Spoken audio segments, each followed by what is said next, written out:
Capital raising, as far as I'm concerned, is four-figure an hour work. If you actually divide how much you're raising versus how much time it should take you, you should be at $1,000, $2,000, $5,000 an hour. That's what that work is worth. The missing ingredient for a lot of people isn't the basics how to real estate or how to run a business. It's how to scale, how to raise money, how to build, infrastructure. With more capital come other problems, like running an 8-figure operation. How do you have multiple people? And then how do you figure out which work is worth doing and which work is something that you can delegate? And then how do you delegate it? So I've got two people zooming in. One is from an agency that I use for all my virtual assistants. So if any of you guys are trying to get some of your time back, you can literally plug into the agency we use. Capital raising, as far as I'm concerned, is four-figure an hour work. If you actually divide how much you're raising versus how much time it should take you, you should be at $1,000, $2,000, $5,000 an hour. That's what that work is worth. Like, that's what it's worth.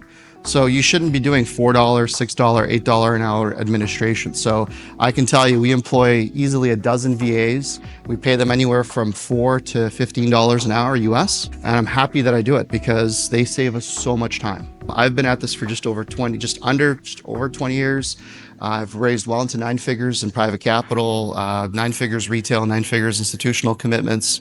So ultimately, short of taking a company public, I've probably done a version of what you're trying to do or in the middle of doing. A lot of you, if you feel like you've got too much going on or you've got too big of a to-do list or the anxiety piles up, it's because you don't have enough leverage in your life. Obviously, there's financial leverage, which I think we're all acutely aware of, whether it's raising capital or getting more debt from banks, or your actual time by being able to have other people do things with you or for you. So I was telling Sam earlier, the biggest discovery for me when I got my leverage back with time was when I started managing agreements with people, not expectations. So literally, as a quick pointer to you guys, when we get into managing VAs or managing personnel, managing actual agreements that you have in place is gonna make the difference between you just managing what you think everyone should know because you know it, because that's just obvious. I've had so many conversations with people, I'm like, anybody in the room have this where you're like, really, we don't do that? Like, it's so obvious to you that like, we don't call them, we don't do this. Like, you guys have all had it, right? That's a symptom of managing an expectation as opposed to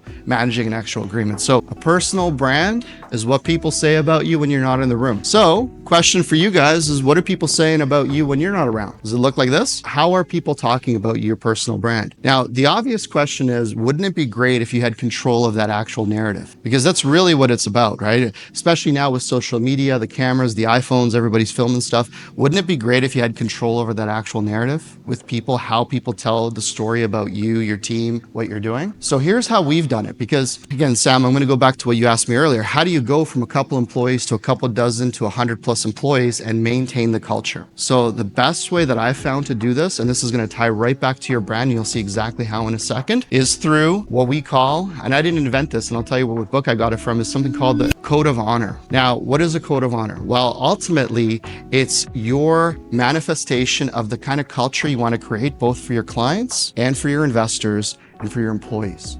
Because what it does, your code of honor, what it'll do is it'll appeal to people that relate to your beliefs, to your core beliefs. And ultimately that, I'm going to get to this is at the essence of your brand. So without a strong personal code of honor, you're going to have a really hard time, number one, attracting clients, number two, demonstrating your worth to investors, and three, retaining the best employees that actually want to be part of what you're building. So as an example, our first code is life happens for you, not to you. Here's the thing, when I hire salespeople, when we hire people within our team, operations, whatever it is, I'll literally say, hey, so the book I have everybody read is called The Obstacle is the Way. And if you guys have never heard of this book, it's fantastic. And it's rooted in Stoicism. Marcus Aurelius, the last great emperor. And Stoicism is the premise that you're in charge. Regardless of, Warren Buffett says it another way, it's not about the hand you're dealt, it's about how you play it.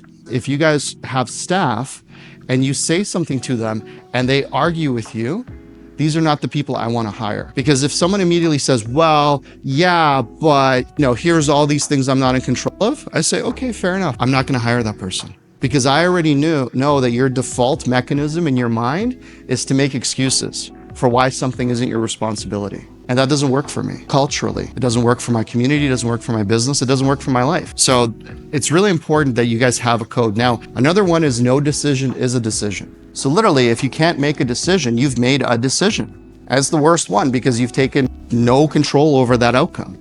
Because without making a decision, whatever happens wasn't because of what you did and you have nothing to learn from. It just happened because you refused to take accountability. Say no, say yes, but make a decision. The third one that I have here is you can be firm and kind.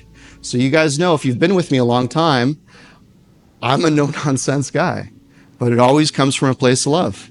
Why? Because I'm not here to be your friend.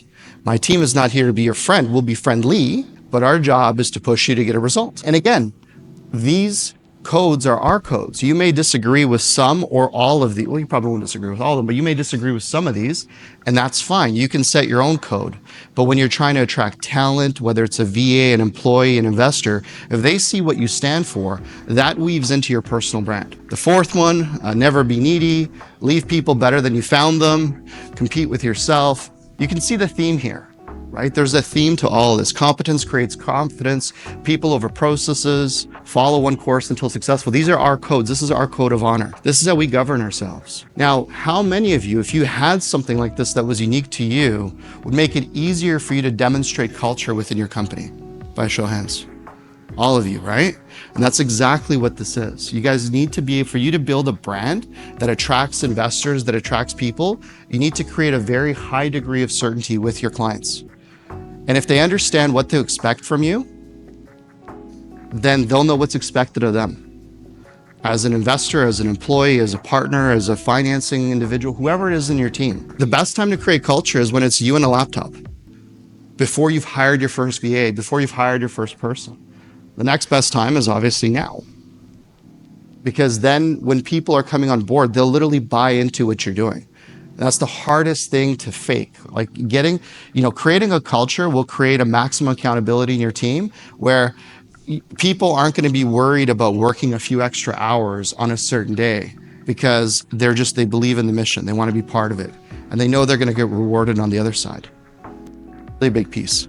So good book on that, guys. I told you I didn't invent this concept. It's called Team Code of Honor, by a guy named Blair Singer. This book is about 20 or 25 years old. Blair's book, Code of Honor, is a fantastic book. It really changed how I lead, how I perceive my role as a leader and create that code of honor. So I definitely recommend it to you guys. Now, where does this fit in? Well, your code of honor is what you stand for, and what you stand for is your personal brand. So if you're struggling to figure out how to brand yourself, start with what your beliefs are. Literally start with this. Because once you get clear on 3 or 4 or 5 things that are absolute non-negotiables for you, it gets really easy to then start to package yourself as that. Because for a lot of people, it's really hard to look at themselves as anything other than themselves with their personal story. So this gives you a really good framework around that.